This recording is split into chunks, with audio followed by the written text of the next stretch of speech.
Hello दोस्तों, welcome to transaction classes. तो friends, आशा રાખું છું તમે બધા મજામાં છો, મસ્ત છો। તો આ વિડીયોની અંદર આપણે ચર્ચા કરવાનું છે GSSSB ગુજરાત ગૌણ સેવા પસંદગી મંડળની વાયરમેન વર્ગ 3 પેપર સોલ્યુશનની આપણે ચર્ચા કરવાની છે। બરાબર, હવે એક્ઝામ પેપર હતું 3/10/2021 ના રોજ આ પેપર હતું। બરાબર, તો એની પીડીએફ હું આપણા બધા વોટ્સઅપ ગ્રુપ ટેલિગ્રામ ગ્રુપમાં હું નાખી દઈશ।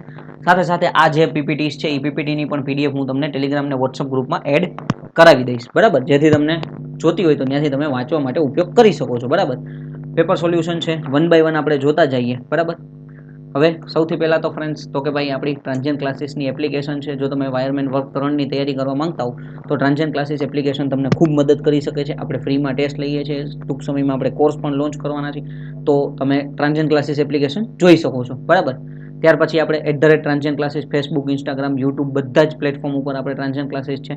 બરાબર, તો ત્યાં તમે ફોલો કરી શકો છો। અને સાથે સાથે તમારે કંઈ પણ ક્વેશ્ચન હોય તો આ નંબર, મારો પોતાનો પર્સનલ વોટ્સઅપ નંબર છે, એના ઉપર તમે મને મેસેજ કરી શકો છો। ઓકે, ત્યાર પછી પીડીએફ તમને ટેલિગ્રામ અને વોટ્સઅપ ગ્રુપમાં મળી જશે। ઓકે, 1 બાય 1 હવે આપણે જોતા જઈએ।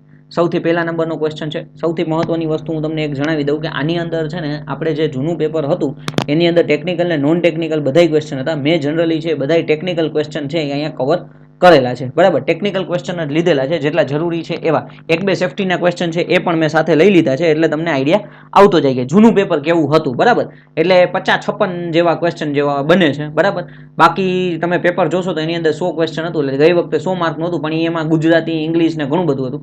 અહીંયા મેં ખાલી કવર કરેલું છે ઓનલી આપણો ઇલેક્ટ્રિકલનો પોર્શન કવર કરેલો છે, એટલે તમને આઈડિયા આવે કે ઇલેક્ટ્રિકલમાં કેવા ક્વેશ્ચન પૂછાયેલા હતા। બરાબર, હવે પહેલા નંબરનો ક્વેશ્ચન તમને એમ કહે છે ઇન્ડક્શન મોટરની સિંક્રોનસ સ્પીડનું સૂત્ર કયું છે? તો આપણને બધાને ખબર છે કે ભાઈ NS = 120, બરાબર, 120F ડિવાઇડેડ બાય P, એટલે 120 ગુણ્યા F અને એના છેદમાં P। તો ઓપ્શન નંબર બી આપણો સાચો આન્સર થશે। સિમ્પલ અને સાદો ક્વેશ્ચન છે। બરાબર, ખાલી સૂત્રમાંથી પૂછાયેલો છે, 120F બાય P।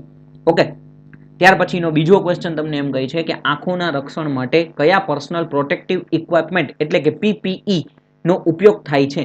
આંખોના રક્ષણ માટે કયા પર્સનલ પ્રોટેક્ટિવ ઇક્વિપમેન્ટનો ઉપયોગ થાય છે? તો કે લેધર એપ્રોન ન આવે, નોઝ માસ્ક ન આવે, તો ભાઈ આંખ માટે આપણે ગોગલ્સ જ આવશે। ઓપ્શન નંબર સી આપણો સાચો આન્સર થશે। હેલ્મેટ છે એ આખા માથાના રક્ષણ માટે આપણે ઉપયોગ કરીએ છીએ। ડન, ત્યાર પછી આપણે આગળ વધીએ તો કે નીચે ચિત્રમાં દર્શાવેલ PPE નું નામ સમજાવો। હવે અહીંયા તમે જુઓ ને, બરાબર, તો આ જે PPE છે એ શું છે? તો કે ભાઈ ખાસ ધ્યાન દેજો, આ છે એ એપ્રોન છે। ઓપ્શન નંબર ડી આપણો સાચો આન્સર થશે।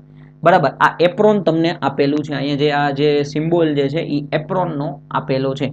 ક્લિયર, લેગ ગાર્ડ નથી, ફેસ શિલ્ડ નથી અને હેન્ડ સ્ક્રીન નથી, આ એપ્રોનનો આપણને સિમ્બોલ આપેલો છે। એટલે આ બે સેફ્ટીના ક્વેશ્ચન હતા, મેં લઈ લીધા છે, જેથી આપણને આઈડિયા આવતો જાય। ત્યાર પછીનો ક્વેશ્ચન તમે જુઓ તો કે વિસ્ટન બ્રિજથી શું માપી શકાય છે? તો વિસ્ટન બ્રિજ આપણને બધાને ખબર છે, આ મેજરમેન્ટમાંથી ક્વેશ્ચન આવેલો છે। અવરોધ માપવા માટે, રેઝિસ્ટન્સ માપવા માટે આપણે વિસ્ટન બ્રિજનો ઉપયોગ કરીએ છીએ। ઓપ્શન નંબર સી આપણો સાચો આન્સર થશે। બરાબર, ઓપ્શન નંબર સી આપણો સાચો આન્સર થશે। ક્લિયર, ત્યાર પછીનો ક્વેશ્ચન આગળ જોઈએ તો કે નીચેનામાંથી સ્ટાર ડેલ્ટા સ્ટાર્ટરનો સિમ્બોલ કયો છે? બરાબર, હવે સ્ટાર ડેલ્ટા સ્ટાર્ટરનો સિમ્બોલ તમને કીધેલો છે। બરાબર, તો કે ભાઈ અહીંયા આપણી પાસે ઓપ્શન નંબર એ આપણો સાચો આન્સર થશે। આ બાજુ સ્ટાર છે, અહીંયા તમને ડેલ્ટા છે, એટલે સ્ટાર ડેલ્ટા સ્ટાર્ટરનો આ સિમ્બોલ છે। બરાબર, આ એક વસ્તુ તમારા સિમ્બોલ ઉપરથી, એટલે એનો મતલબ અહીંથી આપણને એવા ખબર પડે કે ભાઈ સિમ્બોલ આપણે બધાય પાકા કરી લેવા જોઈએ। ડન, ત્યાર પછીનો ક્વેશ્ચન જોઈએ તો કે ચેતવણી ચિહ્નનો આકાર કેવા પ્રકારનો હોય છે? બરાબર, ચેતવણી ચિહ્ન, બરાબર, કોઈ પણ આપણે ચેતવણી ચિહ્ન હોય તો એનો આકાર કેવા પ્રકારનો હોય છે? તો કે એ ત્રિકોણ હોય છે। ઓપ્શન નંબર સી આપણો સાચો આન્સર છે। તમે જો રોડ રસ્તા ઉપર હોય તો તમને આવી રીતના ત્રિકોણ ઉપર લખેલું હોય, ભાઈ આવી રીતના લેફ્ટ ટર્ન ને રાઈટ ટર્ન ને આવા બધા હોય, તો આ એક ચેતવણી ચિહ્ન છે કે આગળ રસ્તો બંધ છે, આ છે। તો એ વધારે પડતા કેવા હશે? તો કે ત્રિકોણ આકારમાં હશે। બરાબર, ચેતવણી ચિહ્નની આપણે કોઈ પણ આપણે ઇલેક્ટ્રિકલમાં કોઈ પણ જગ્યાએ આપણે વાપરીએ તો આવી રીતના ત્રિકોણ આકારની અંદર હોય છે। ત્યાર પછીનો ક્વેશ્ચન જોઈએ, નીચેનું ચિત્ર કયું હેન્ડ ટૂલ્સ દર્શાવે છે? તો કે ભાઈ જે આ ચિત્ર છે, બરાબર, તો વુડ રાસ્પ ફાઇલ છે, ટ્રાઈ સ્ક્વેર છે, હેમર છે કે ફર્મર સિઝલ છે? બરાબર, તો આનો સાચો આન્સર થશે ઓપ્શન નંબર ડી, ફર્મર સિઝલ। ઓપ્શન નંબર ડી આપણો સાચો આન્સર થશે। બરાબર, હવે એટલે એના માટે તો કે ભાઈ આવા જે કંઈ પણ જે સિઝલના અને એવા જે કંઈ પણ આપણા જે આપણે શું કહેવાય સિમ્બોલ્સ છે, આવા બધાય તમારે ખાસ પાકા કરી લેવા જોઈએ। ત્યાર પછી તમે જુઓ BIS નું આખું નામ શું છે? BIS, બરાબર, તો મને એટલી ખબર છે bureau of Indian standard, bureau of Indian standard, એટલે ઓપ્શન નંબર સી આપણો સાચો આન્સર થશે, બરાબર. ઓપ્શન નંબર સી આપણો સાચો આન્સર થશે, બ્યુરો ઓફ ઇન્ડિયન સ્ટાન્ડર્ડ. બાકી બ્યુરો ઓફ ઇન્ડિયન સ્કિલ નહીં આવે, ભારત એન્ડ ઇન્ડિયન સ્કિલ ન આવે, બ્યુરો ઓફ ઇન્ડોનેશિયા તો આપણે અહીંયા કંઈ આવવાનું જ નથી, આપણા માટે ઇન્ડિયા છે તો ઇન્ડિયન જ આવશે, બરાબર. એટલે ઓપ્શન નંબર સી સાચો આન્સર થશે. ત્યાર પછીનો ક્વેશ્ચન જોઈએ, સરસ મજાનો ક્વેશ્ચન છે, અહીંયા ખાલી જગ્યા કરવાની રહી ગઈ છે. 1 મેગા ઓહમ બરાબર ખાલી જગ્યા ઓહમ, બરાબર. તો 1 મેગા ઓહમ બરાબર એટલે 1 મેગા ઓહમ એના બરાબર, તો આપણે આવી રીતે લખીએ 10⁶ ઓહમ. 10⁶ નો મતલબ 10 પછી 6 મીંડા હોવા જોઈએ, બરાબર. તો 10 પછી 6 મીંડા હોવા જોઈએ એટલે એનો મતલબ ઓપ્શન નંબર બી આપણો સાચો આન્સર થશે, બરાબર. જો એના એકમાં જ છે આ 1000 ઓહમ એટલે આ 1 કિલો ઓહમ થઈ ગયું, બરાબર. આ તો સીધા 100 ઓહમ થઈ ગયા. આ આપણી પાસે શું છે તો કે 10 કિલો ઓહમ થઈ ગયું. આને લખવું હોય તો 10 કિલો ઓહમ લખી શકીએ. આ એક જ છે, બરાબર, જે 1 મેગા ઓહમ બરાબર થાય છે. ડન. એટલે ભાઈ 10⁶ એટલે 10 પછી, તો એનો મતલબ આપણે 10 મતલબ 1 પછી 6 મીંડા હોવા જોઈએ, એટલે જેને આપણે શું કહીએ છીએ તો કે ભાઈ મેઇન વસ્તુ તો કે ભાઈ એ આપણા 1 મેગા ઓહમ થશે. ડન. અહીંયા સુધી આપણે મગજની અંદર રહેવું જોઈએ, બરાબર. ત્યાર પછીનો આન્સર જોઈએ, ભારતમાં એસી કરંટની સપ્લાયની ફ્રીક્વન્સી કેટલી હતી તો કે ભાઈ 50 હર્ટ્ઝ. આપણને ખબર જ છે 50 કેટલી હોય છે, 50 હર્ટ્ઝ હોય છે. ભારતની આપણી સ્ટાન્ડર્ડ ફ્રીક્વન્સી છે. ઓપ્શન નંબર એ આપણો સાચો આન્સર થશે. સિમ્પલ ને સાદો ક્વેશ્ચન હતો. ત્યાર પછીનો ક્વેશ્ચન જોઈએ, સરસ મજાનો ક્વેશ્ચન છે, ટ્રાન્સફોર્મરના ઈએમએફ ઇક્વેશનનું સૂત્ર શું છે તો કે આપણે બધાને આવડે છે ઈએમએફ ઇઝ ઇક્વલ ટુ 4.44 એટલે 4.44 5mf ઇન્ટુ n1 વોલ્ટ. હવે અહીંયા n1 નથી આપેલું એટલે n છે. ઓપ્શન નંબર બી આપણો સાચો આન્સર થશે, બરાબર. ઓપ્શન નંબર બી, કારણ કે જો અહીંયા વી આપણે આવતું નથી, બરાબર, અહીંયા પોલે એની અંદર આવતા નથી, કે પણ એની અંદર આવતો નથી. એક જ આપણું એવું ઇક્વેશન છે જે પરફેક્ટ મેચ થાય છે, 4.44 5mf ઇન્ટુ n1 વોલ્ટ. આપણે શું છે પ્રાઇમરી વાઇન્ડિંગ હોય તો n1 લગાડીએ, સેકન્ડરી વાઇન્ડિંગ હોય તો n2 લગાડીએ છીએ. અહીંયા અત્યારે ખાલી n છે તો આપણે ઓપ્શન નંબર બી આપણો સાચો આન્સર થશે. ત્યાર પછીનો ક્વેશ્ચન જોઈએ, 1 કિલો એમ્પિયર બરાબર, જો હમણાં 1 મેગા ઓહમ આવ્યું હતું, હવે 1 કિલો એમ્પિયર આવ્યું. 1 કિલો એમ્પિયર બરાબર 1000 એમ્પિયર. 1 કિલો એમ્પિયર બરાબર 1000 એમ્પિયર. ઓપ્શન નંબર સી આપણો સાચો આન્સર થશે. ઓપ્શન નંબર સી આપણો સાચો આન્સર થશે. સિમ્પલ, સાદો, એકદમ ઈઝી ક્વેશ્ચન પૂછાયેલો છે. ત્યાર પછી તમે જુઓ નીચેનો સિમ્બોલ શું દર્શાવે છે. હવે જો અહીંથી તમે આગળ તમે ઓલો જો ચેતવણી ચિહ્ન, જો આ છે ત્રિકોણ, આગળ આપણે ક્વેશ્ચન જોયો તો ત્રિકોણ, તો કદાચ તમે ઈ બાકી રાખીને અહીંયા તમે પેપર ચેક કર્યું હોય તો તમને ખબર પડી જાય કે આ ચેતવણી ચિહ્ન છે એ ત્રિકોણમાં હોય છે, બરાબર. તો નીચેનો સિમ્બોલ શું દર્શાવે છે તો આ ઇલેક્ટ્રિકલ શોકનો ભય દર્શાવે છે. ઓપ્શન નંબર સી આપણો સાચો આન્સર થશે, બરાબર. ત્યાર પછીનો ક્વેશ્ચન જોઈએ, નીચેનું ચિત્ર કયું હેન્ડ ટૂલ દર્શાવે છે તો કે ભાઈ આને આપણે સ્પેનર કહેવામાં આવે છે, બરાબર, જેને સામાન્ય ભાષામાં આપણે છે ને શું કહીએ છીએ પાનું કહેવામાં આવે છે, બરાબર. હવે આ સ્પેનર છે પણ અહીંયા ડબલ એન્ડેડ છે એટલે ઓપ્શન નંબર બી આપણો સાચો આન્સર થશે. ઓપ્શન નંબર બી સાચો આન્સર થશે. ડબલ એન્ડેડ છે, બરાબર. બે બાજુથી આપણે જે શું કહેવાય નટ બોલ્ટ છે એ બધા એને ખોલી શકીએ છીએ, બરાબર. બાકી બધા સ્પેનર જ આપેલા પણ અલગ અલગ છે. આ જે છે એ આપણો સ્પેનર પણ ડબલ એન્ડેડ છે, બરાબર. ત્યાર પછીનો ક્વેશ્ચન જોઈએ તો કે નીચેની આકૃતિમાં દર્શાવેલ હેમર કયા પ્રકારની છે, બરાબર. નીચેમાં આકૃતિમાં આપેલી હેમર, તો કે ભાઈ ખાસ ધ્યાન દેજો, આ જે હેમર છે એ ક્લો હેમર તરીકે ઓળખવામાં આવે છે. ઓપ્શન નંબર સી આપણો સાચો આન્સર થશે. ક્લો હેમર. ભાઈ ક્રોસ પેન હેમર અલગ આવે, બોલ પેન. તમે નેટ ઉપર જઈને આના ફોટા તમે સર્ચ મારી શકો એટલે તમને બધા વિશે આઈડિયા આવતો જશે, બરાબર. પણ અહીંયા આપણે ક્લો હેમર આનું નામ છે, ઓકે. ત્યાર પછીનો ક્વેશ્ચન જોઈએ તો કે અવરોધના વ્યસ્તને શું કહેવામાં આવે છે, બરાબર. તો અવરોધ એટલે એને રેઝિસ્ટન્સ છે, રેઝિસ્ટન્સના વ્યસ્તને કન્ડક્ટન્સ કહેવામાં આવે છે, એટલે જી. અને જી હોય તો જી ઇઝ ઇક્વલ ટુ 1/r થઈ જશે, 1/r. એટલે કે ઓપ્શન નંબર ડી આપણો સાચો આન્સર થશે. કન્ડક્ટન્સને આપણે જી થી ઓળખીએ છીએ. એનો એકમ શું છે તો કે ભાઈ એનો એકમ ખાસ ધ્યાન રાખજો, મોહ છે એનો એકમ છે, બરાબર. મોહ આપણે તરીકે ઓળખવામાં આવે છે. સિમ્પલ. ત્યાર પછીનો ક્વેશ્ચન જોઈએ તો કે યુજેટી નું પૂરું નામ યુની જંકશન ટ્રાન્ઝિસ્ટર, બરાબર. તો કે ભાઈ યુજેટી નું પૂરું નામ શું છે તો કે uni junction transistor. Option number D આપણો સાચો આન્સર થશે. યુની જંકશન ટ્રાન્ઝિસ્ટર, બરાબર. બાકી બધા જો યુની જર્ક છે, જંકશન ટ્રાન્સફોર્મર નો આવે, આ જર્ક એ ન આવે, અને યુનિયન જંકશન એ ન આવે, બરાબર. એટલે યુની જંકશન ટ્રાન્ઝિસ્ટર આપણો સાચો આન્સર છે. એટલે ફૂલ ફોર્મ આવા પાકા કરી લેવા, બરાબર. યુજેટી ને એવા બધા. નીચેનામાંથી કયું વાયરિંગ કેબલને સૌથી વધુ ભૌતિક રક્ષણ પૂરું પાડે છે? નીચેનામાંથી કયું આપણું જે વાયરિંગ છે એ કેબલના સૌથી વધુ ભૌતિક રક્ષણ પૂરું પાડે છે? તો કે ભાઈ આપણે બધાને ખબર છે મેટલ કોન્ડ્યુટ છે એ જ સૌથી સારામાં સારું આપણને શું કહેવાય તો કે ભાઈ ભૌતિક એટલે કે મિકેનિકલ પ્રોટેક્શન. ભૌતિકનો મતલબ મિકેનિકલ પ્રોટેક્શન આપે છે, તો એ મેટલ કોન્ડ્યુટની અંદર થશે, બરાબર. બાકી અત્યારે આપણે જનરલી તમે જુઓ તો પીવીસી કોન્ડ્યુટ વાયરિંગનો અત્યારે બધી જગ્યાએ આપણે પીવીસી કોન્ડ્યુટ જ ઉપયોગ કરીએ છીએ, પણ અહીંયા ભૌતિક રક્ષણની વાત કરી છે એટલે બાકી પીવીસી કોન્ડ્યુટ આન્સર આપણે કરી શકીએ છીએ. પણ આન્સર કી મેં જોયેલી છે તો એની અંદર એ લોકોએ મેટલ કોન્ડ્યુટ લખ્યું છે એટલે આપણે મેટલ કોન્ડ્યુટ ઉપર આપણે ટીક કરીએ છીએ, બરાબર. બાકી પીવીસી ખોટું નથી, બરાબર, પણ સૌથી વધારે ભૌતિક પ્રમાણે આપણે મેટલ થશે. ત્યાર પછીનો ક્વેશ્ચન, ડીસી જનરેટરમાં ઉત્પન્ન થયેલા ઈએમએફની દિશા શોધવા માટે નીચેના પૈકી કયો નિયમ વપરાય છે? તો ડીસી જનરેટરમાં આપણે તમે જુઓ કરંટ ઈએમએફની દિશા શોધવા માટે તો ફ્લેમિંગના જમણા હાથનો નિયમ, બરાબર, ફ્લેમિંગના જમણા હાથનો નિયમનો ઉપયોગ કરવામાં આવે છે, ઓપ્શન નંબર ડી. ખાસ ધ્યાન રાખો, ડીસી જનરેટર, જો જનરેટર હોય તો એનો મતલબ જમણો હાથ, આવું યાદ રાખવાનું, જમણો હાથ. અને જો ડીસી મોટર હોય તો એનાથી ઊંધું ડાબો હાથ, ડાબા હાથનો નિયમ ઉપયોગ કરવામાં આવે છે મોટરની અંદર. જનરેટરની અંદર જમણો હાથનો ઉપયોગ કરવામાં આવે છે, બરાબર.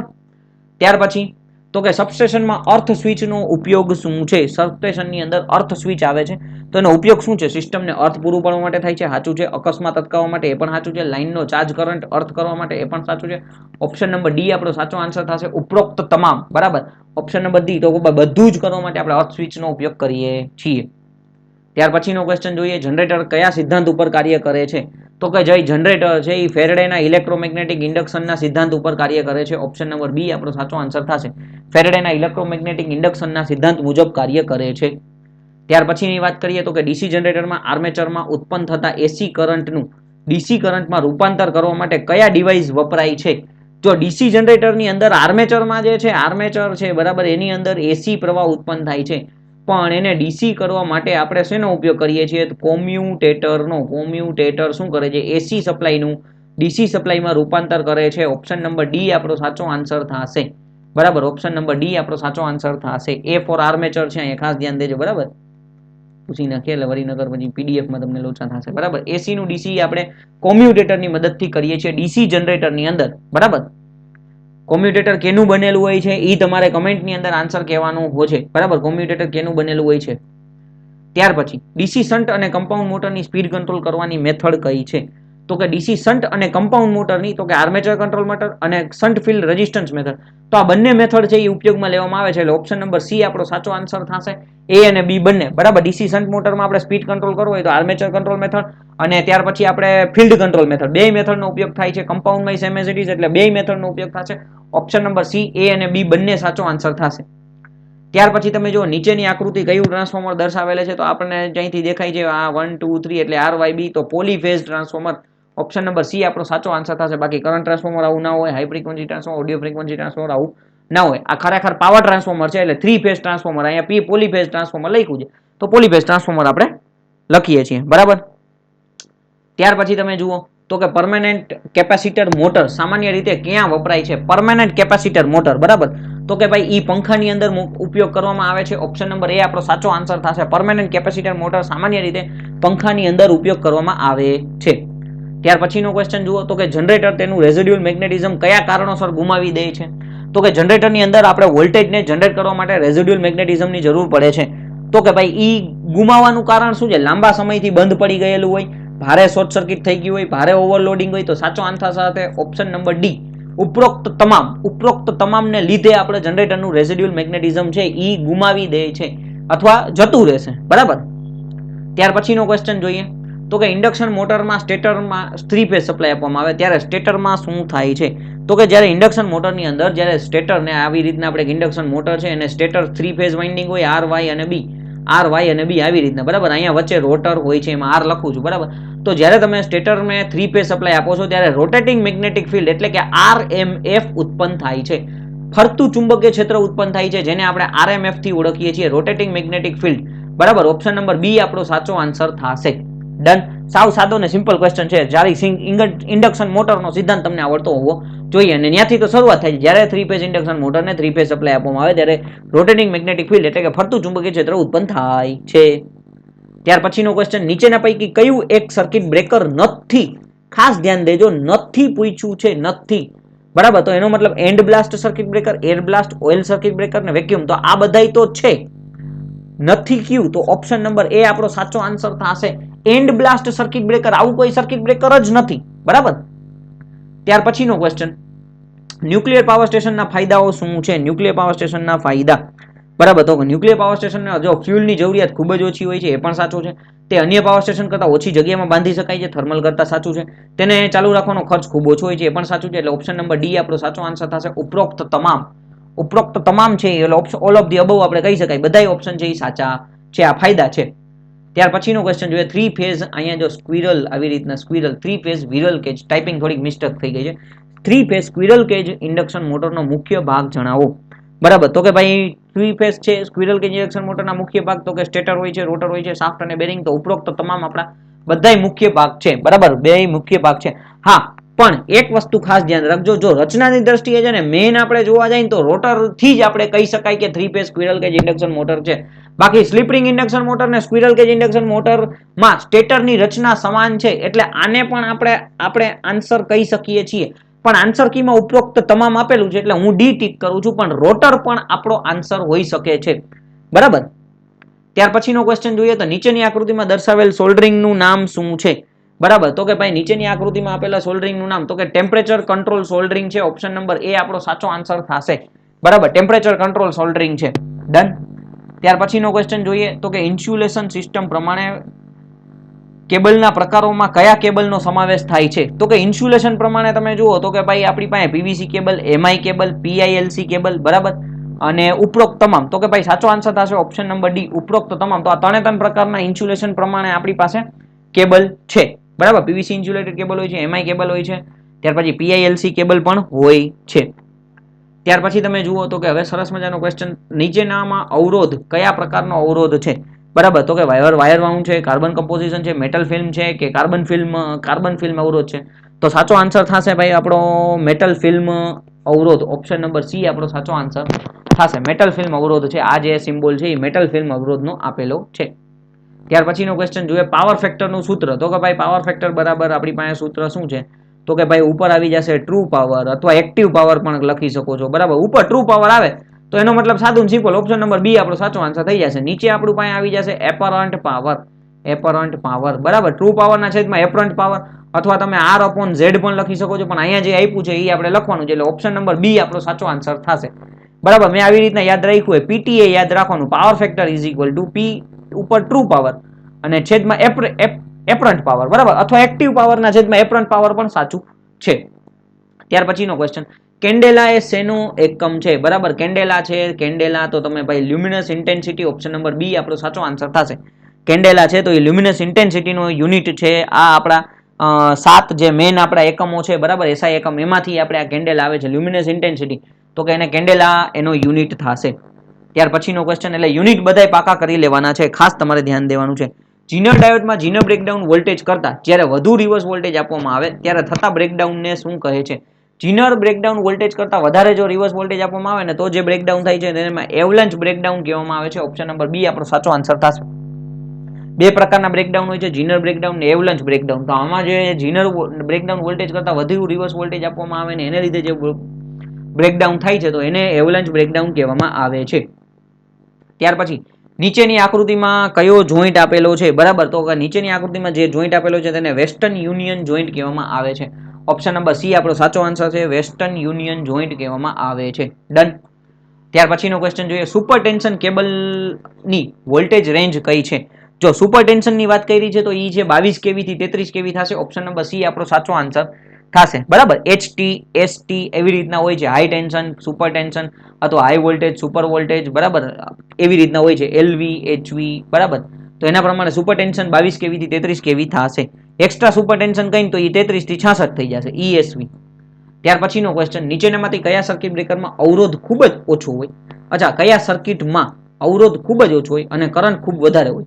જો કરંટ ખૂબ વધારે હોય ને અવરોધ ખૂબ જ ઓછો હોય તો એ આપણું થશે ઓપ્શન નંબર બી સાચો આન્સર થશે. Short circuit. હવે તમે એક વસ્તુ સમજો. કોઈ પણ એક આવી રીતના સર્કિટ છે. અહીંયા આવી રીતના હું એક રજીસ્ટર રાખી દઉં છું ને આ સર્કિટ ઓપન છે. બરાબર. અથવા સિમ્પલ વસ્તુ છે કે કોઈ પણ એક આપણે સ્વિચ છે. બરાબર. સ્વિચને જ્યારે તમે ઓપન કરો છો તો અહીંયા તમને જે જોવા મળશે ને અહીંયા તમને આવી રીતના કોઈ પણ વોલ્ટેજ આપીએ છીએ અહીંથી. બરાબર. પ્લસ અને માઇનસ આવી રીતના. તો અહીંયા જો આને ઓપન કરી દેવામાં આવે ને એટલે આ ઉપરનું આપણે માનીએ કે ભૂસી નાખીએ છીએ. બરાબર. તો ઓપન સર્કિટ હોય ને તો રેઝિસ્ટન્સ વધારે હોય. ખાસ એક વસ્તુ યાદ રાખો. જો ઓપન સર્કિટ હોય તો રેઝિસ્ટન્સ ઇન્ફાઇનાઇટ હોય, વધારે એટલે કેટલો ઇન્ફાઇનાઇટ હોય, અને કરંટ છે ને એ 0 થઈ જાય. જ્યારે ઊંધું શોર્ટ સર્કિટ હોય, બરાબર, એનો મતલબ કે ભાઈ શોર્ટ સર્કિટ હોય તો આનાથી ઉલટું થઈ જશે. શોર્ટ સર્કિટ હોય ને તો રેઝિસ્ટન્સ છે ને એ 0 થઈ જશે, પણ સાથે સાથે વોલ્ટેજ પણ કેવો થઈ જશે, બરાબર, વોલ્ટેજ, તો કે ભાઈ વોલ્ટેજ એ 0 થઈ જશે.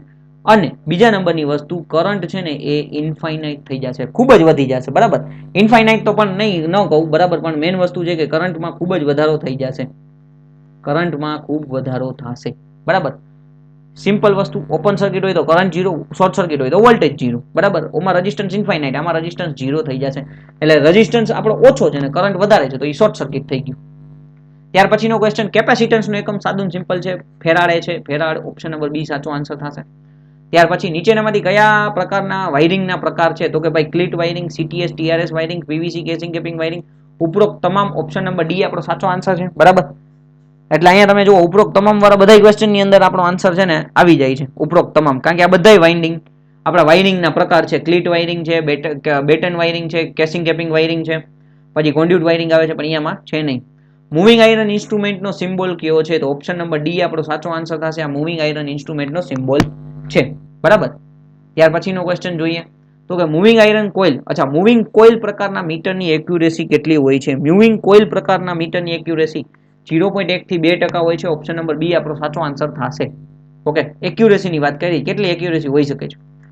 ત્યાર પછી ઓહમના નિયમ પ્રમાણે નીચેનામાંથી કયું સૂત્ર સાચું છે? તો V = IR આપણા ઓહમના નિયમનું સૂત્ર છે, તો I = V/R થાય, બરાબર. તો એનો મતલબ ઓપ્શન નંબર એ આપણો સાચો આન્સર થશે.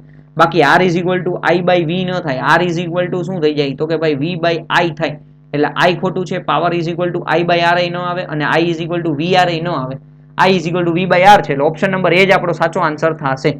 ત્રણ સૂત્ર મેં લખી નાખ્યા છે અહીંયા, બરાબર.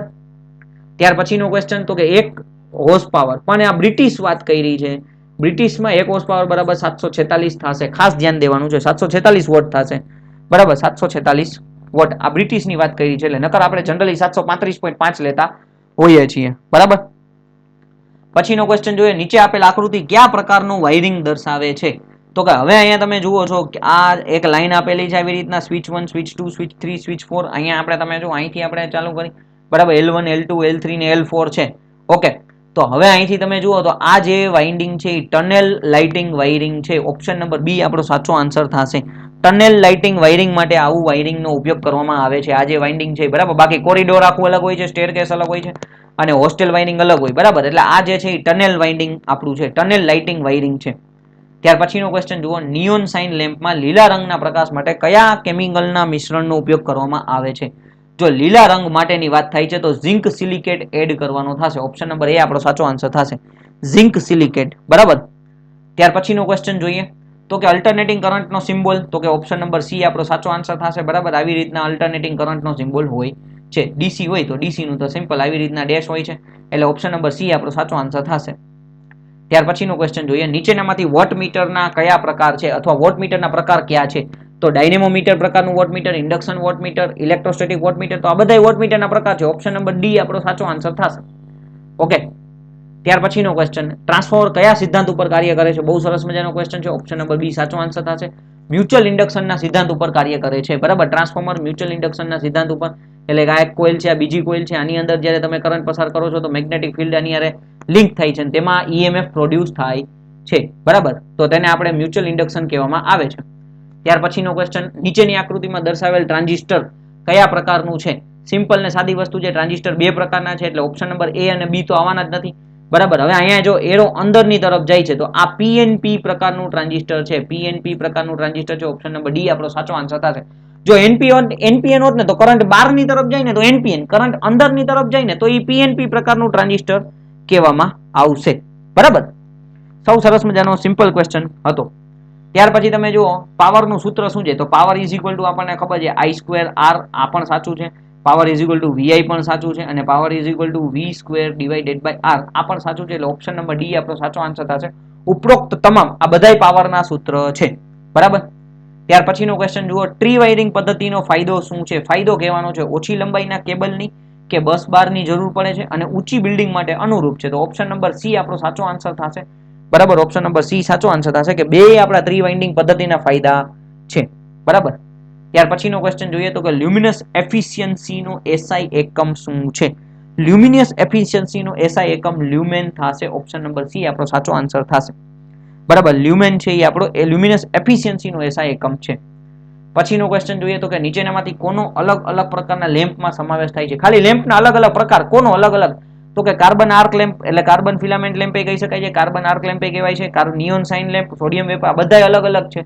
તો ઓપ્શન નંબર ડી આપણો સાચો આન્સર થશે કે ભાઈ બધા જે એ બધા અલગ અલગ પ્રકારના લેમ્પ છે. પછીનો ક્વેશ્ચન, ચુંબકના બે ધ્રુવને જોડતી કાલ્પનિક રેખાને શું કહેવામાં આવે છે? જો ચુંબકના બે ધ્રુવ છે એને જોડતી કાલ્પનિક રેખાને મેગ્નેટિક અક્ષ કહેવામાં આવે છે. ઓપ્શન નંબર ડી આપણો સાચો આન્સર થશે. એને મેગ્નેટિક અક્ષથી ઓળખવામાં આવે છે. બરાબર, ઓકે ફ્રેન્ડ્સ, તો અહીંયા આપણું આ પેપર છે એ પૂરું થાય છે. જેટલા પણ ક્વેશ્ચન હતા એ બધા મેં કવર કરી લીધા છે. ટેકનિકલ એક બે ક્વેશ્ચન રદ થયેલા છે તો એમાં આપણે થોડી મગજમારી નથી કરવી એટલે એ બાકાત કર્યા છે ને. જે નોન ટેકનિકલના ક્વેશ્ચન છે એ પણ મેં લીધા નથી. ઓનલી ટેકનિકલના બધા ક્વેશ્ચન મેં તમને કરાવી દીધા છે. આનું પીડીએફ તમને ટેલિગ્રામ વોટ્સઅપ ગ્રુપની અંદર મળી જશે. ડિસ્ક્રિપ્શનમાં લિંક આપેલી છે, ત્યાંથી તમે મેળવી શકો છો. ઓકે, ખાસ Facebook, Instagram, YouTube, Twitter, LinkedIn, Telegram જે કંઈ પણ તમે વાપરતા હોય એની અંદર ટ્રાન્ઝેટ ક્લાસીસને ફોલો કરવાનું ભૂલતા નહીં. Okay, thank you for watching this video. Like, share and subscribe ટ્રાન્ઝેટ એકેડમી. Thank you friends.